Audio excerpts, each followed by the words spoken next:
Pueden abrir sus Biblias en Hebreos capítulo 11, versículos 4 al 7. Dice el versículo 4, por la fe Abel ofreció a Dios más excelente sacrificio que Caín, por lo cual alcanzó testimonio de que era justo, dando Dios testimonio de sus ofrendas y muerto aún habla por ella. Por la fe Enoc fue traspuesto para no ver muerte, y no fue hallado, porque lo traspuso Dios. Y antes que fuese traspuesto, tuvo testimonio de haber agradado a Dios. Pero sin fe es imposible agradar a Dios, porque es necesario que el que se acerca a Dios crea que le hay y que es galardonador de los que le buscan. Por la fe Noé, cuando fue advertido por Dios acerca de cosas que aún no se veían, con temor preparó el arca en que su casa se salvase. Y por esa fe condenó al mundo, y fue hecho heredero de la justicia que viene por la fe. Es evidente que el autor de Hebreos está asumiendo que nosotros conocemos las historias bíblicas. Él está escribiendo a hebreos, está escribiendo a judíos, y él está asumiendo que ellos conocían a estos personajes, a estos patriarcas, estos individuos, estos creyentes.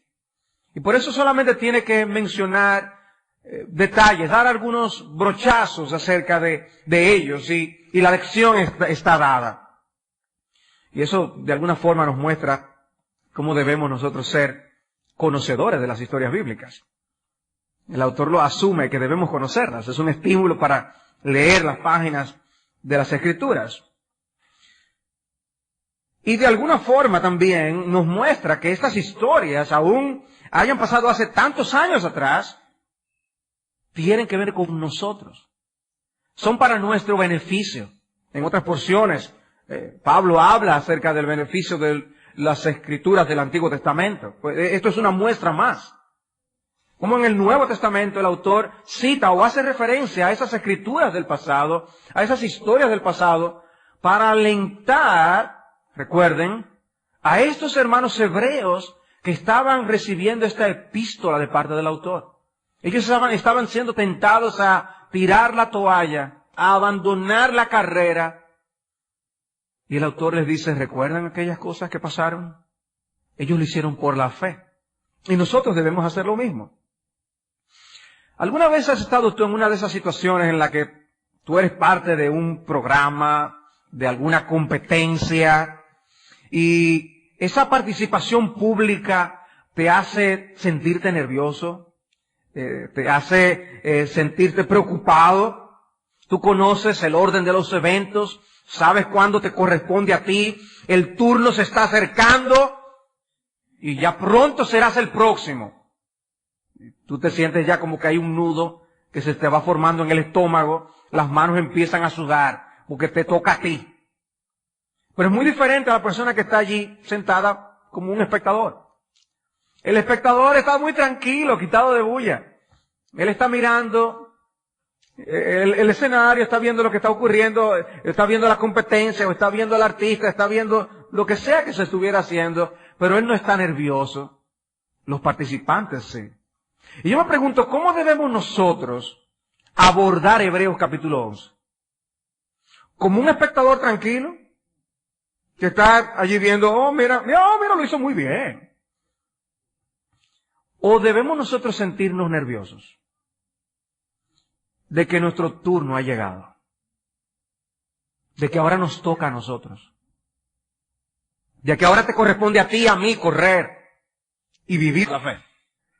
De que ahora nos toca a nosotros el correr la carrera que tenemos por delante. Y es lo que el autor nos dice en el capítulo 12. Nunca, como decíamos la vez anterior, nunca debemos leer Hebreos 11 desconectado de Hebreos 12. Dice allí, por tanto, nosotros también teniendo en derredor nuestro tan grande nube de testigos, despojémonos de todo peso y del pecado que nos asedia.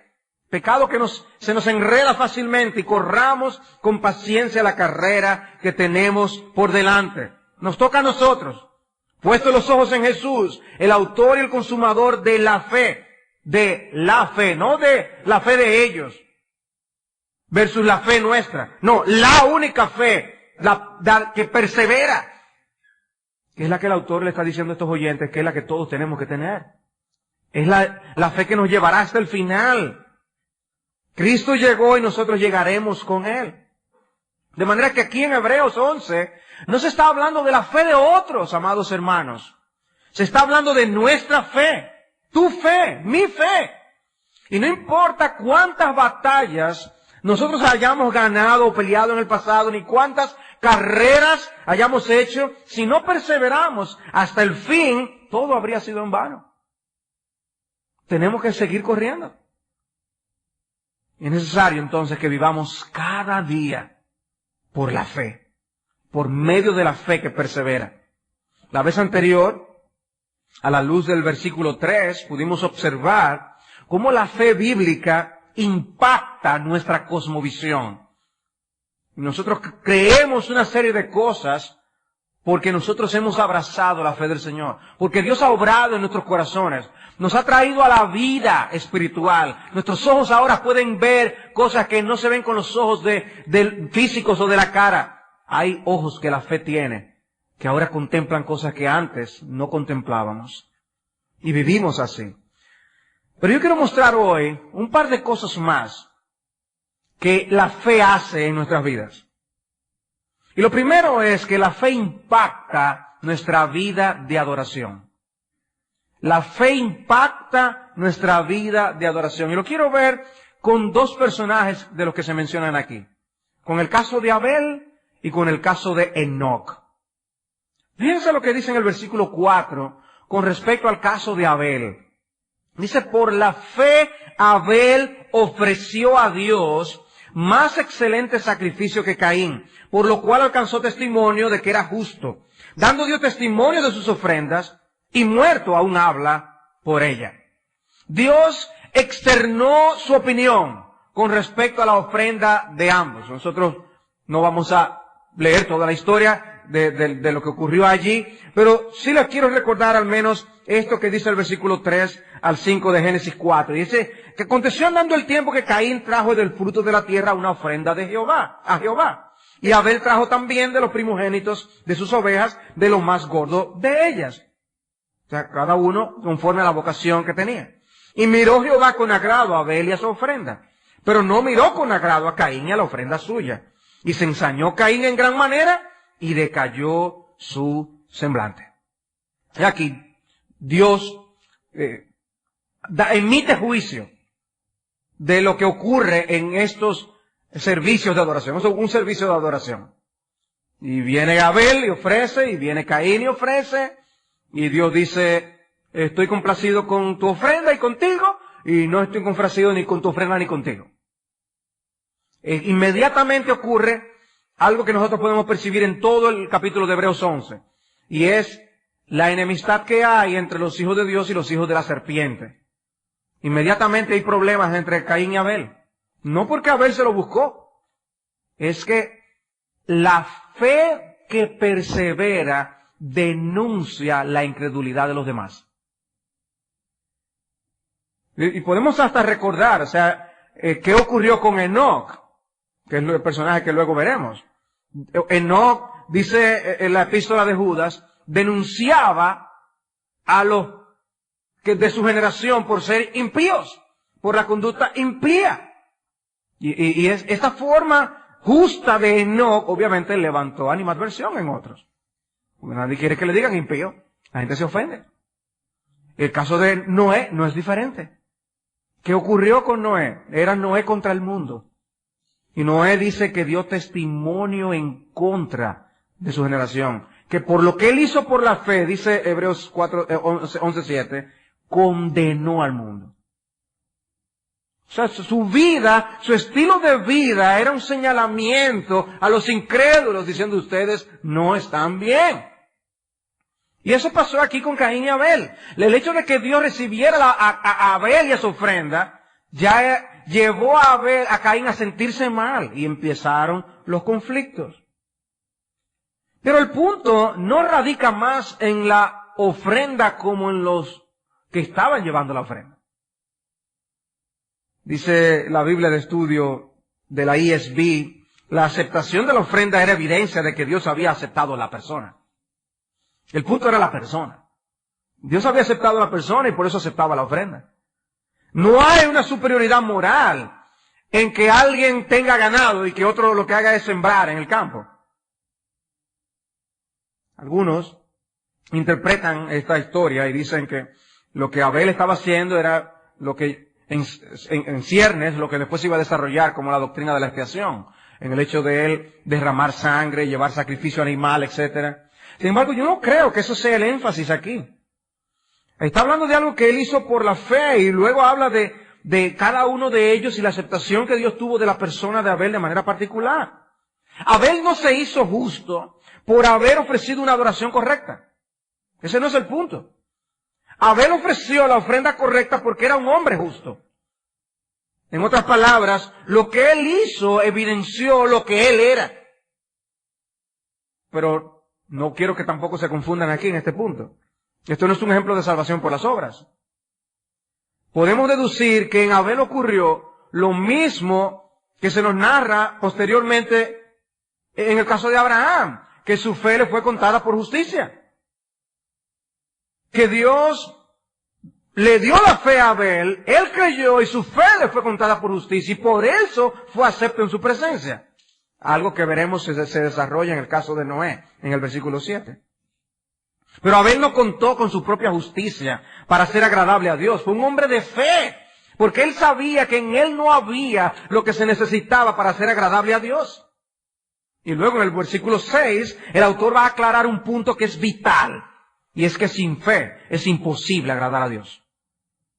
Imposible. No difícil. Imposible.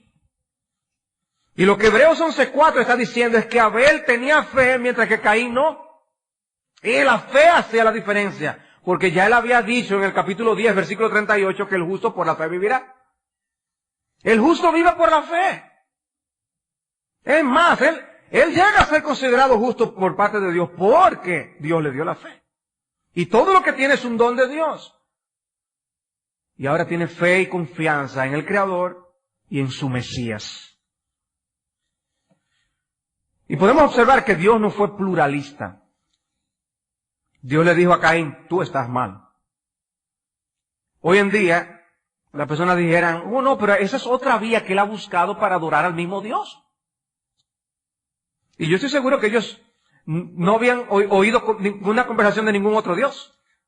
Así vemos cómo Dios le habla a Caín y esa es la voz que él había oído. Y lo más seguro que Abel también había hablado de esta manera con Dios. Era la conversación que tenían con ellos. Pero Dios nos dijo, bueno, los acepto a ambos. Cada uno de su manera llega a Roma. A Roma, pero no al cielo. No, Dios no es pluralista. No aceptó a Caín en su ofrenda. Ay, pero eso es discriminación. Sí. Dios tiene autoridad para hacer discriminación. Y diferenciar entre quienes Él quiera. Porque como dice Pablo en Romanos capítulo 9, Él tiene misericordia de quien tiene misericordia. Son uno de esos pasajes que yo llamo los pasajes difíciles de la Biblia. Difíciles no porque sea difícil de leer. No, es claro lo que dice. Son duros por lo que implican. A quien quiere endurecer, endurece. Y de quien quiere tener misericordia, tiene misericordia. Pero Dios vio en Abel actitud, motivación, deseos. Y lo que vio le agradó. Él le llevó una expresión genuina de un corazón que le amaba. Y Dios no ve principalmente el valor de aquellas cosas que le ofrendamos a Él. Dios ve el corazón de quien lo da. Dice Calvino, el sacrificio de Abel no fue preferido al de su hermano por otra razón, excepto la de que fue santificado por la fe.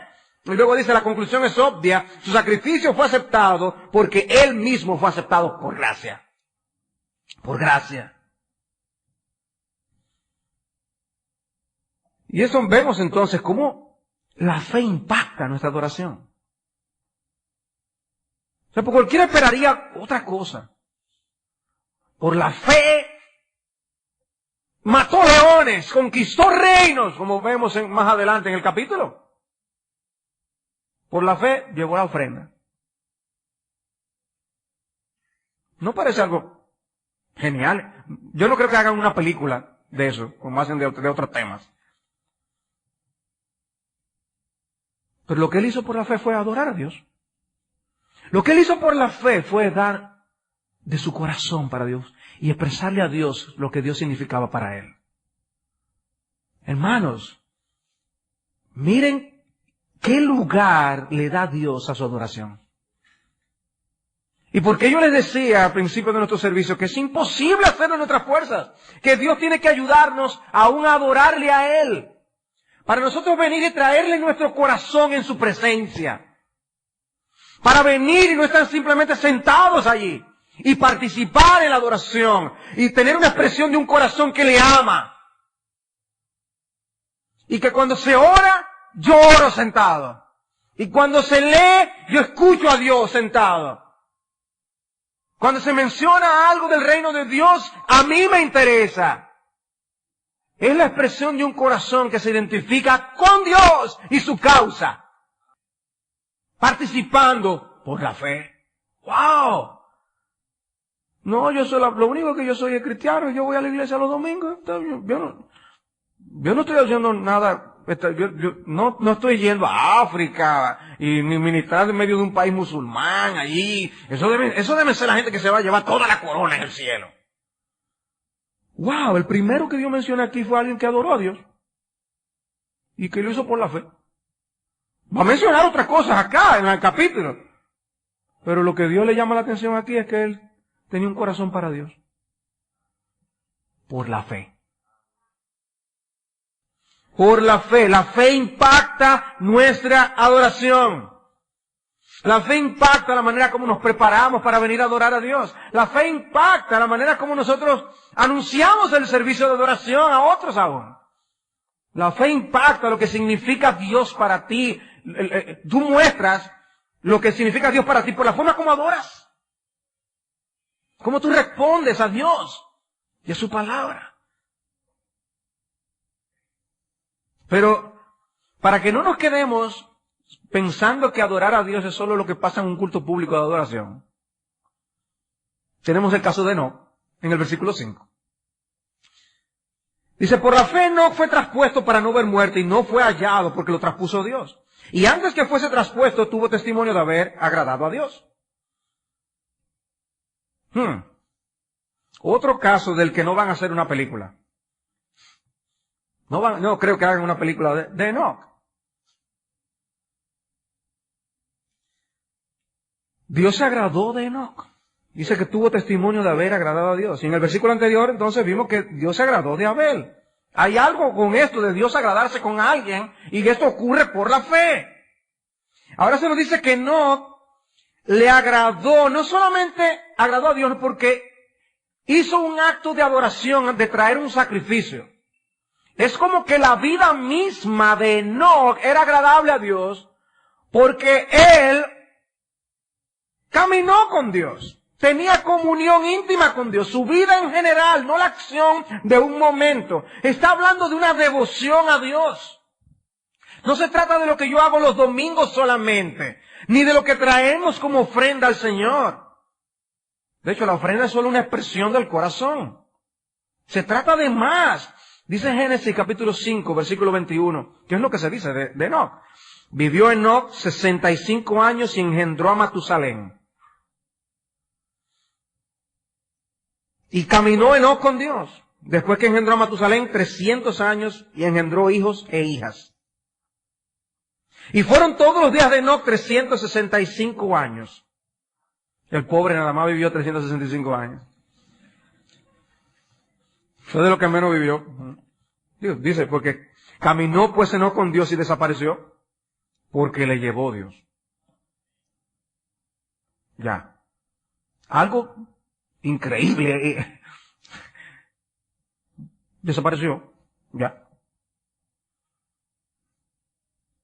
No hay ninguna película de esto. Ahora, si se hace una película, uno puede imaginarse. Porque tuvo a Matusalén, tuvo hijos. Dice que engendró hijos e hijas. Estaba casado. ¿Cómo fue la desaparición? No sabemos. Un día estaba en la cama y la mujer... ¡Ah!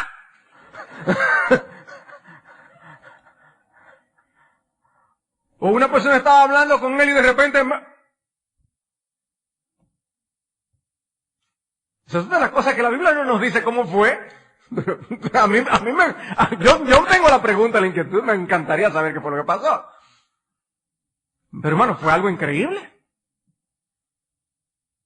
Él fue el papá de Matusalén, el hombre que más vivió. ¿Cuál de los dos fue más privilegiado? Enoc, que fue llevado por Dios. Pero el punto enfático, en el versículo 22 dice que caminó Enoc con Dios, en el versículo 24, caminó Enoc con Dios. Es que Enoc caminó con Dios, es el énfasis. En tan poco espacio repite la idea de que él caminó con Dios. Y Enoc caminó con Dios al menos 300 años, por lo que la forma como lo narra el texto. Y obviamente está haciendo un énfasis con el tipo de relación que tenía con Dios. Hubo un momento en el que él comenzó a caminar con Dios. Un antes y un después. Antes no se podía decir eso de él, pero después de cierto momento se podía decir que él comenzó a caminar con Dios. No se dice de todo el mundo. Se dice de Enoc así, se dice de Noé. Es algo particular de algunos personajes. Pero a partir de ese momento él iba a donde Dios iba. A partir de ese momento a él le interesaba andar en los caminos del Señor y agradarle a él y hacer su voluntad. Y obviamente yo no creo que el término está hablando de que Enoc era fiel pasando una hora a Dios con Dios todos los días y estaba teniendo su devocional. Porque algunos creyentes tienen la idea de que el único tiempo en que tenemos comunión con Dios es cuando tenemos el devocional. Y eso no es realidad, es caminar con Dios. De hecho, Enoc no tenía las lecturas matutinas de Spurgeon. Ni él podía leer la sabiduría y los miles a los niños. Ni siquiera tenía Biblia. Pero yo creo que Enoc vivía consciente de la presencia de Dios, aunque no lo estuviera viendo. Era un hombre piadoso que buscaba hacer la voluntad de Dios y tener una limpia conciencia, temeroso de Dios. No se nos narran las conversaciones, pero yo solo puedo imaginarme si Dios quiso llevárselo a su presencia. ¿Qué tipo de comunión era que tenían? ¿Cuáles eran sus conversaciones cuando andaban juntos? Amaba a Dios, no ignoraba a Dios. Él no quería pasar más tiempo con nadie más que con Dios. Y tenía familia. ¿Andarán dos juntos si no estuvieran de acuerdo? Como dice Amós 3:3. Para que anden juntos, para que caminen juntos, deben ir en la misma dirección, deben andar por el mismo camino y deben tener el mismo ritmo. Porque hay personas que caminan más o menos juntos, pero uno va adelante y otro detrás con cierta distancia. ¿Es así que andamos con Dios? ¿O debemos nosotros andar juntos? Enoc vivió, hermanos, en una época de mucha oscuridad moral, de tinieblas espirituales. Por eso la denuncia que dice en la epístola de Judas que él tenía que hacer de los hechos malvados e impíos de su generación. O sea, no es que a él le tocó una época fácil. Ah, claro, porque no había internet ni televisión. No. Se ve que eran días muy difíciles. Muy difíciles. Y eso significa, hermanos, que no importa qué tan oscuros sean los días en los que nos toque a nosotros vivir, debemos estar resueltos a vivir cerca de Dios y caminando con Él. La comunión con Dios debe ser la gran prioridad de nuestras vidas. ¿Saben qué pienso yo de Enoc y del hecho de que él fue trasladado directamente al cielo? Es una especulación, pero yo creo que Dios quiso darle a él el privilegio de llevarle directamente al cielo para que continuara con la comunión que ya sostenían sin el impacto de las consecuencias del pecado, que es la muerte. Como pecador caído no era algo que él se había ganado. El privilegio de no morir, no, fue algo que Dios quiso darle, un privilegio que Dios le dio a él. Y es posible que el Señor haya querido librarle de esa corrupción que había a su alrededor. Y Dios se lo llevó. Wow. Dios se lo llevó. Dios quiso tenerlo con él. Ese es el pensamiento que uno muchas veces tiene cuando algunos de nuestros seres queridos en el Señor parten, ¿no? Entonces Dios se lo quiso llevar. Dios lo quiso con él. Pero aquí en este caso es mucho más obvio. Dios está agradado con él, dice. Y en Génesis dice que Dios caminó con él. Era amigo. Dios era amigo de Enoc. Enoc era un gozo para el corazón de Dios. Este mundo no era digno de él y Dios se lo llevó. Se dice muy poco de Enoc, pero lo que se dice es mucho. Lo que se dice es glorioso. Y Génesis 5 contiene una de las genealogías de las que aparecen en el Pentateuco. Y ustedes conocen cuál es la marca de esa genealogía, algo que se repite una y otra vez. Vivió fulano, tuvo hijo y murió. Vivió fulano, engendró hijo y murió. Y murió, y murió, y murió, y murió. Y cuando llegamos a Enoc, y fue traspuesto por Dios. Dios lo honró a este hombre. Y dice que eso pasó por la fe. Y muchas de las cosas que veremos en Hebreos 11 son cosas que los hombres hicieron por la fe. Por la fe Moisés escogió. Pero aquí se dice de algo que Dios hizo por la fe. Por la fe Dios le traspuso para no ver muerte. Dios hizo algo con él. Por la fe. Enoc, hermanos, es un gran estímulo para nosotros cultivar comunión con Dios. De que nosotros también podemos agradar a Dios caminando con Dios. ¿Saben por qué? Porque la fe de Enoc no es diferente a la nuestra. Porque es la fe que persevera. Dios no está llamando la atención a la fe de individuos. Dios está llamando del tipo de fe que todos nosotros como creyentes tenemos para perseverar hasta el final. Luego hace una aclaración muy importante en el versículo 6. Una aclaración que tiene que ver con lo que dijo de Abel, tiene que ver con lo que dijo de Enoc y tiene que ver con lo que va a decir de Noé. Sin fe es imposible agradar a Dios, porque es necesario que el que se acerca a Dios crea que le hay y que es galardonador de los que le buscan. La fe no es una manera de agradar a Dios, la fe es la única manera en que podemos agradar a Dios. Porque es o vivir por la carne o vivir por la fe. Dice Romanos 8:8, y los que viven según la carne no pueden agradar a Dios. O sea que es una ley espiritual muy clara. Y la vida cristiana se trata de vivir por la fe, de tomar las decisiones conscientes, consistentes con la fe y con las promesas que Dios nos ha dado. El texto se destaca dos cosas en particular con respecto a Dios, de la que la fe nos convence. Uno, la existencia de Dios, y dos, el carácter de Dios. Es necesario que crean que le hay. Dos, y que es galardonador de los que le buscan. No solamente Dios existe, es qué tipo de Dios existe. Es un Dios que emite juicios y veredictos. En estos días, con este asunto de la prohibición del espectáculo de la Miley, ¿cómo es el apellido? Cyrus. Muchas personas han emitido su opinión. ¡Ay! ¿Qué es lo que se creen para estar emitiendo prohibiciones? Y aún uno de nuestros periódicos locales, nacionales, diciendo que hay una repulsa total en contra de lo que... Y es una manera que no es real, porque ni siquiera la propia encuesta que ellos hicieron evidenciaba eso que ellos dicen, pero ni modo. Pero el punto es que comentarios que vi aquí y allá, aún en internet, en intercambios, en Facebook, Twitter, las personas dicen, es que a la gente se le prohíben las cosas y lo que quieren entonces hacerlas, mejor no lo prohíben, ahora lo están elevando. ¿Cómo? O sea, la filosofía detrás del asunto es, no se deben prohibir cosas. Y lo primero que me vino a mí a la mente es al Dios que ha dado muchísimas prohibiciones en su palabra. Dios no preguntó ni ha chequeado cuál ha sido el resultado de la conducta de los hombres para saber si pone prohibiciones o no. Él pone prohibiciones y se acabó. El que los hombres quieran hacer y deshacer ya es otra cosa.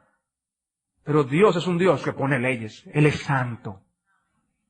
Y su carácter le lleva a recompensar a aquellos que viven conforme a su palabra. Él es galardonador ¿de quiénes? De los que le buscan. Él es un Dios que recompensa.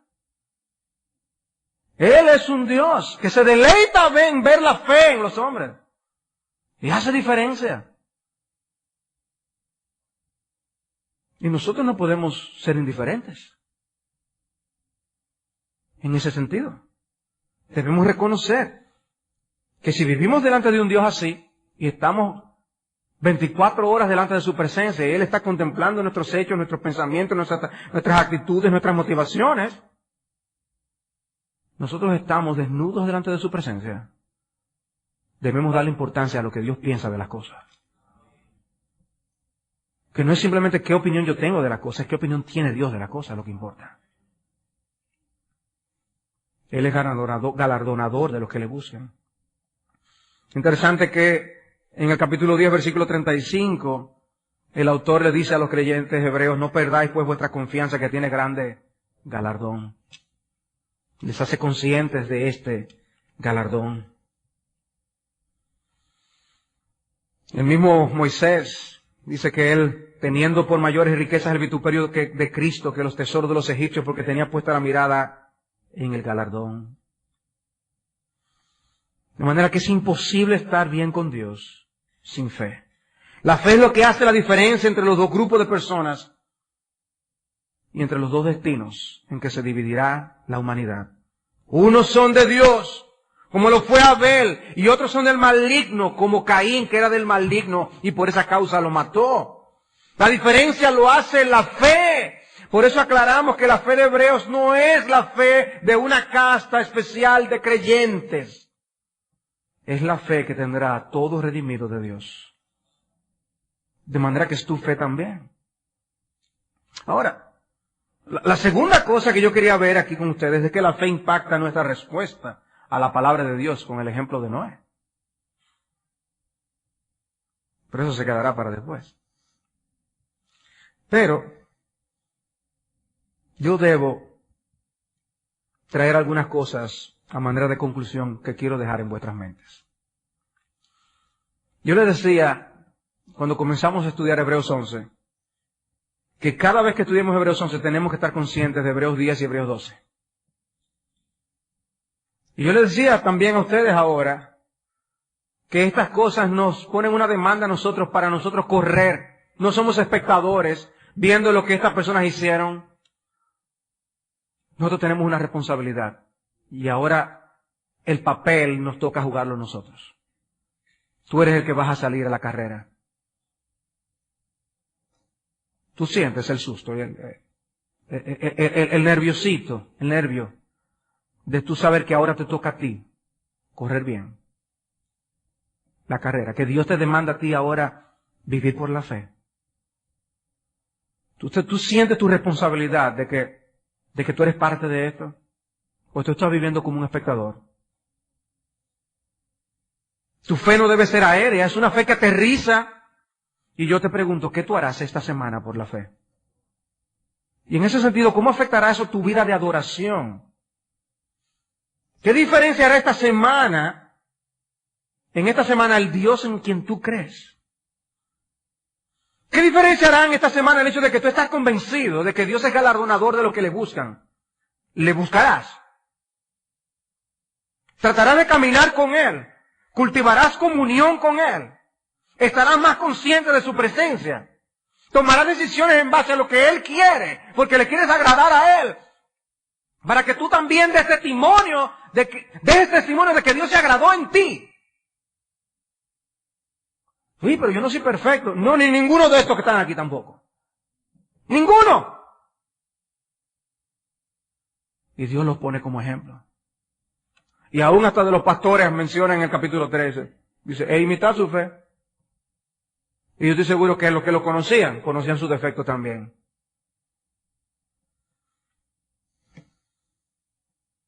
Por fe andamos y no por vista. Por fe andamos y no por vista. ¿Cómo tú estás viviendo? ¿Cómo impacta tu fe, tu vida de comunión diaria? No solamente lo que tú vienes a hacer los domingos aquí. ¿Cómo impacta tu fe eso?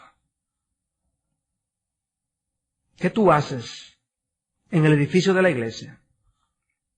Y si te consideras un adorador de Dios los 7 días de la semana. O tú caes en el engaño y en la justificación de decir que eso es solo para personas especiales, como un Enoc que Dios se lo llevó. Dios no me va a llevar a mí. Una de las satisfacciones como pastor que uno puede tener es ver pasar a los hermanos por nuestras oficinas con todas sus debilidades y ver progreso espiritual y ver acciones para la gloria de Dios. Y digo esto, hermano, porque muchas veces vemos las cosas que no están bien y no podemos dejar de verlas. Pero hermano, nosotros tenemos que tener ojos para ver lo que sí anda bien. Hermanos que por años luchando con ciertas debilidades, hermanos, años luchando con ciertas cosas. Y luego oír al esposo, a la esposa, a los hijos, dar testimonio de los cambios que han ocurrido. Hermanos, eso da gloria a Dios. ¿Y ustedes saben por qué esas cosas suceden? Por la fe. Por la fe. A ti te toca ahora correr por la fe. Corre bien, mi amado hermano, mi amada hermana, anímate. Porque a Cristo el Señor servís. Vale la pena por Él. Nosotros, los sacrificios que haya que tener. Tú puedes hacer una gran diferencia porque Dios está en tu vida. Porque lo harás por la fe.